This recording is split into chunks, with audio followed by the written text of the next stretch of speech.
When I was a kid, I pretty much was healthy. I didn't get sick. I'd get a broken bone, and the doctor would set it. Pretty much any kind of emergency is the only time I go to the doctor. And then one day I seen this growth on the inside of my leg, and I showed my wife, and she said, "You should go get a checkup." And it really, it just scared all of us really bad. And for all of you out there that thinks that you should get a checkup, please do, because it can save your life. It really can save your life. And so I went, and they said it was an ingrown hair. But that scared me so bad I decided just go ahead and get a full-blown, checkup. And in doing so, the doctor said I had prostate cancer.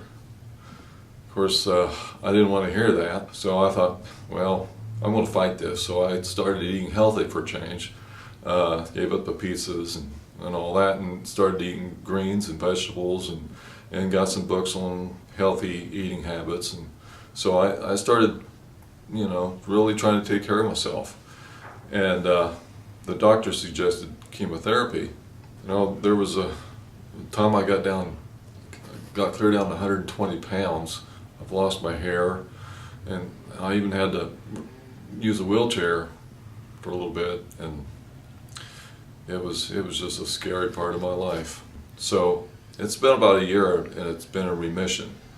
And honestly, I have to thank God, because without that spiritual thing going there with my belief in God, I don't think I could have made it through this. I believe it's important that you share your experience with cancer with your kids, so they can understand what's actually happening. It makes you feel better to be able to talk about it as well. And again, I thank God for helping me get through this. It's the love of God that's helped me get me through this. I have a lot of faith in Jesus, and it really helps to pray for other people. And I know that when I had cancer, they prayed for me, and that helped quite a bit too. And I can't quote the Bible like some people can do, but the words are there. And I'm just glad, thank God, that we got through this. Thank you.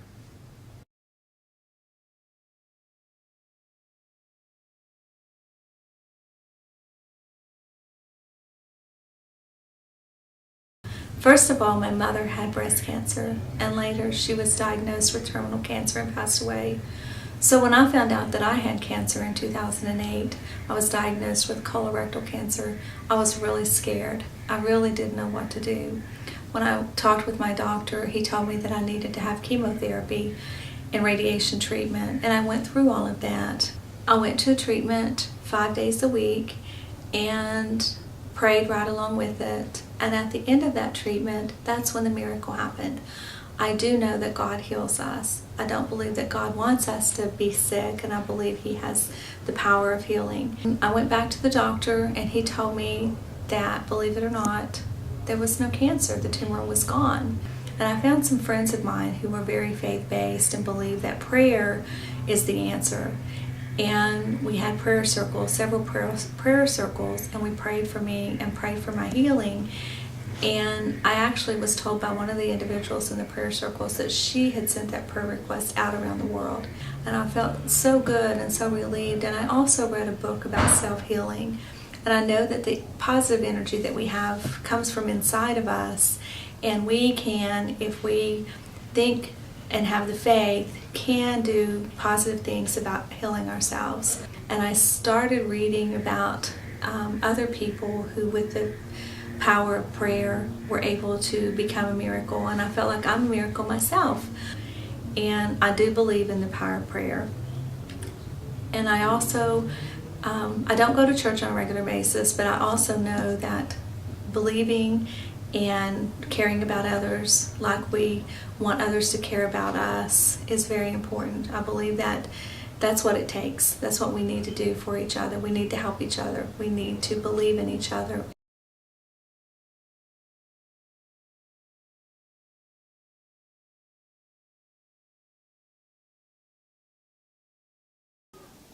My great aunt died of breast cancer.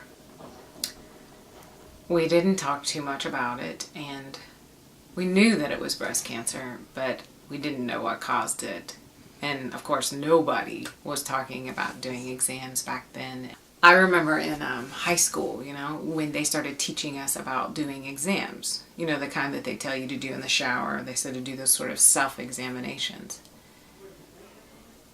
I thought a lot about that when my mom got it. I began examining myself from the day that she was diagnosed on. She was diagnosed in her early 40s and diagnosed early enough that she could have had surgery to remove the lumps in both her breasts. But she didn't want to talk about it too much either. I remember, though, trying to talk to her about her treatment, and I was just trying to ask her a few regular questions. And she just broke down and she started crying. And she said to me that she thought it was a curse from God. And she was scared. And she said that she didn't understand why God was cursing her and what was God punishing her for. I was speechless. We talked about it, we prayed about it, and we grew closer than we had ever been before.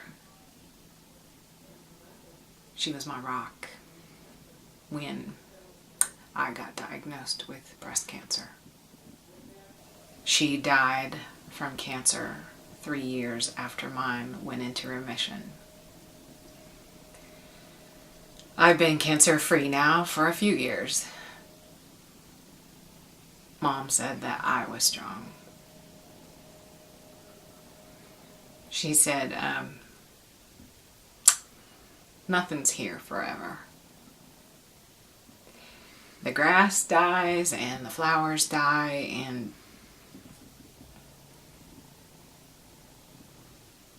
I am a believer.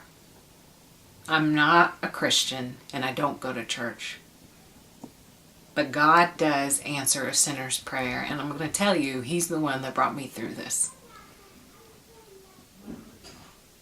I asked my doctor what he would do.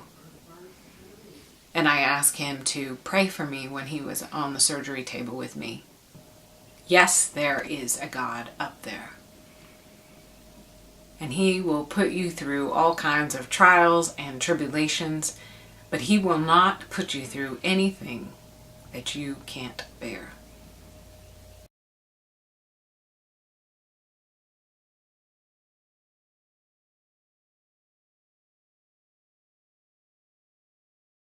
My niece had leukemia when she was 3. Tore the whole family up, and nobody was thinking right. They were all going crazy, worrying about the bills for the treatment, the bills on the house, and then finally the church stepped up and gave them a little help. They gave them the places in the communities where they can find help and get some financial assistance, and they even started some prayer groups for them. They really provided some great support for them. They really grew closer during the process, and the church was the center for them. They prayed a lot, and it was a while, but Lindsay finally died after a 4-year battle. But the prayer and community they felt, being part of the church is what really pulled them through the whole thing. I think Linda would have killed herself if it wasn't for the church. The ladies got her to go on Bible retreats and cook dinners for them. And they even set up a scholarship for a little girl in Lindsay's name at the church. It really helped them to deal with her death. It gives them something other than death to think about. It gave them a cause to live for. Really having a place to share their pain and the cause to live for. The memory of Lindsay helps them live with the memory instead of the hurt, the pain, and the guilt.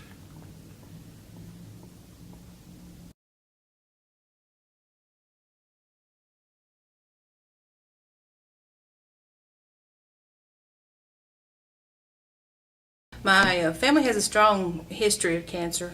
My grandfather died with non-Hodgkin's lymphoma, and then I was diagnosed with Hodgkin's and non-Hodgkin's lymphoma.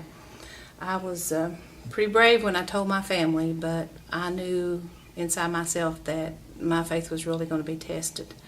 I just knew I wasn't going to be able to get through this at all without God. And I wasn't afraid to die, but I didn't know what was going to happen between here and the time that I was going to die. I went to work one day at the library, and they already knew what was going to happen, so they had a big prayer circle for me that day at the library at work. My doctor called one time and told me that my hemoglobin was really, really low and wanted me to come in and have it checked out. And I had a lump on my leg, and he told me then that I was going to have surgery, and he sent me to an oncologist, and I knew what was going on at that point when he had me see the oncologist. And I saw a specialist up in Columbus, and that's when I had the surgery. And I did that because he told me we needed to treat the Hodgkin's.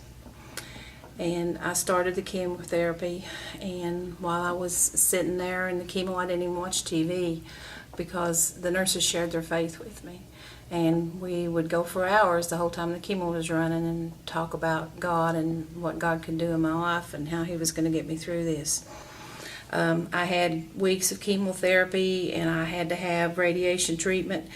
And there was a period of time in there when I didn't think that I was going to be okay. And I didn't have the will to live anymore. I really didn't care if I was okay or I wasn't. I knew what my destiny was going to be, that it was going to turn out eventually not good, or so I thought at the time. It was experienced in so many ways for me. There was physical issues, all kinds of emotional issues that I had to deal with, and issues in spirituality that I was able to share with a lot of people during that time. If I didn't live, that was going to be okay. That it was going to be okay with me either way, whether I lived or whether I didn't. I didn't know at the time what my destiny was going to be, but if it turned out to be not good, that was going to be okay. I went through physical experiences, some I don't even want to remember, and I went through a lot of emotional turmoil, and I went through spiritual issues. Encouragement came from everywhere, from my church and from people I didn't even know, from friends that I didn't even know that I had. But I would not be here today, and I know that for sure, if it wasn't for God. My churches around me did a lot. They supported me with food. One day I went home and there was just food, just casserole dishes all over my porch. And I just had all kinds of friends that were there for me that I really didn't know how many friends I had. And I'm just praying right now that I'm going to live long enough to be able to give that back. God's doesn't waste anything, so I'm just looking forward to keeping smiling and being able to catch up with everything that they've done for me. I prayed to God lots of times that I wouldn't die and that I knew I couldn't make it without him. I give the Lord the praise. I knew I couldn't do it without him, and I know that I wouldn't be sitting here today without him.